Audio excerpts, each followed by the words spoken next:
Maraming salamat, Tuloy. Magandang araw sa inyo, mga Ginoo. Magandang araw din, Ginoo. Sige anak, muna ako para makapag-usap kayo ng hukom. Sige po, Ama. Okay. Makakaupo po kayo, Ginoo.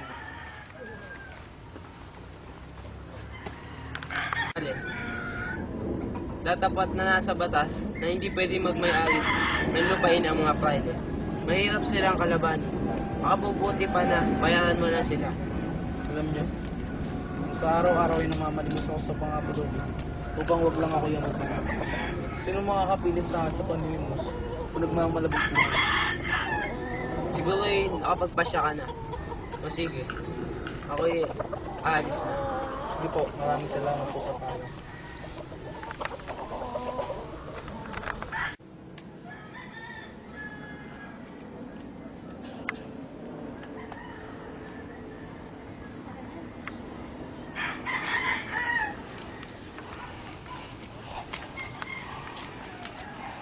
Ito lamang meron ako. Ito ay sasapat mo. Lalo na relikanong ito. Ang lakit ay hindi pwede. Mahalaga to sa akin. Kung gayon, isan lamang ang bahay na yon. Mahirap ito isanla. Pero baka si Penchang ay pwede. Ama, ano yung ginagawa? Ba't yung nilagyan ng balang yung baril? Bala kong bantayan ng ating mga lupain. Ha? Ama, huwag ka na makipagtalo sa mga praile. Hindi kayo mananalo sa kanila. Tumigil ka, Tano. Kailangan ipaglaban natin ang dapat sa atin. Ama, sandali. Napili ako kung maging isa sa mga Guardia Civil. Ano? Sumapi ka pa sa mga Guardia Civil na nagpapahirap sa atin? Mayas ka na, Tano. Huwag mong isipin na sa mga ayon ako sa gusto mo. Sana hindi ka magsisip. Paalam, Ama. Ama! Ama, mukhang nagmamadali ang kuya. Saan siya pupunta? Mag-Guardia Civil na siya. Ho? Paano? Anong gagawin niyo? Balak niyo ba siyang pigilan?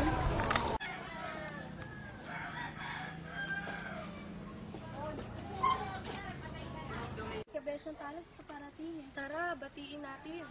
Magandang hapon po, Kabesang Tales. Magandang hapon din. Hoy, alam niyo ba yung mga balita sa bayan ngayon, ha? Na maraming trahedyang nangyayari kay Kabesang Tales.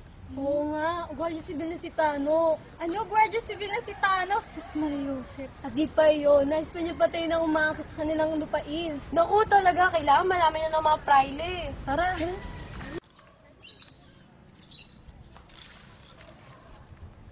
Galing ka sa sa hukom. Tama ba ako, Tales? Ang balita ko'y pinaglaban pa rin ang iyong lupain. Kung yun po ang inyong narinig. Umatras ka na. Sa ganyang kapiran hindi ka mananalo.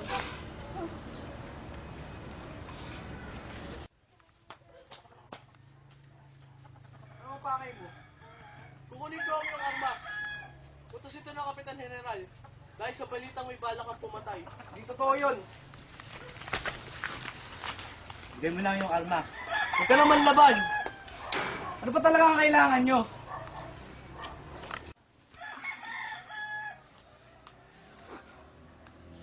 Tara na.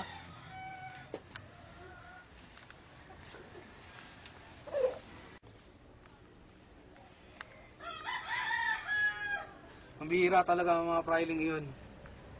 Labis na ang paghihirap kasakay mang ginawa nila sa buhay ko. Ang nais ko lang naman ipaglaban ng aking karapatan. Diyos na siguro ang bahala sa kanila at sa akin.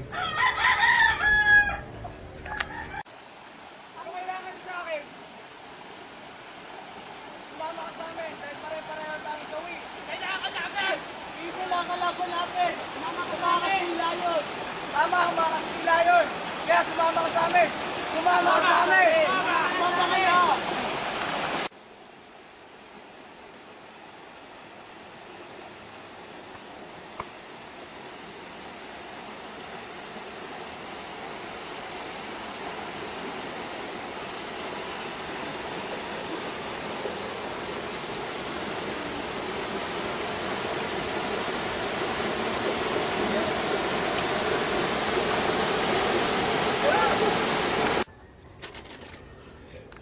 Wala lang ibang paraan.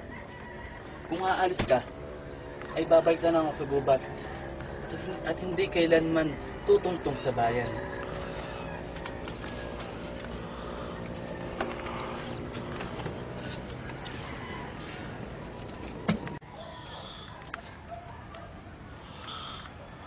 Naalala mo pa ba ako, Huli? Basilio, Oo, huwag ka nang umiyak. Ako ang taong lubos na nagmamahal sa'yo ng tunay at tapat. Ipinapangako ko na ang pagmamahal ko sa'yo ay hindi magbabago. Magpakailan pa man. Basilio, Papayag ako, isang lamo, ang bahay na yan sa akin at maniligihan ka sa akin, na? gawin ko yung gusto mo. Bueno, magsimula ka na bukas. Ho, ngunit bukas ay araw ng Kapaskuhan. Ito na, isin lang hindi. Sige po.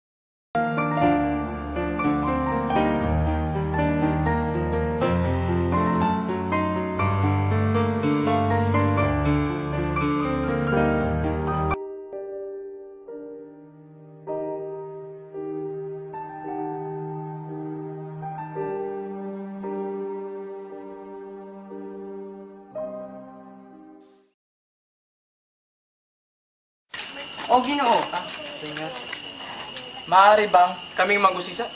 tungkol saan? Nasaan ang iyong sedula? Sedula ko. Senyor, kasi ngunit di ko dala ang aking sedula.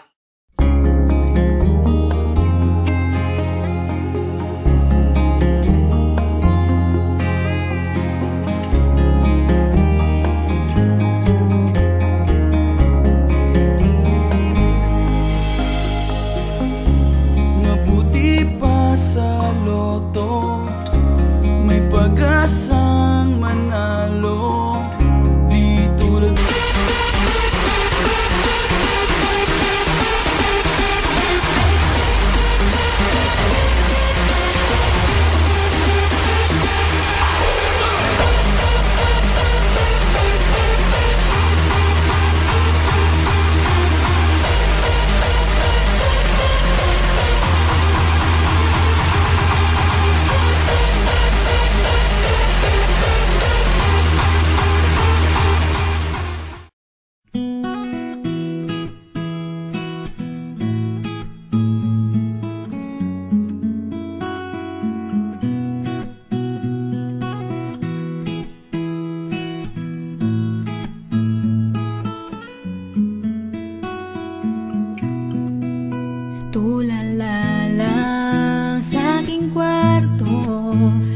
Nagmumuni-muni ang tanong sa aking sarili, saan ako nagkamali?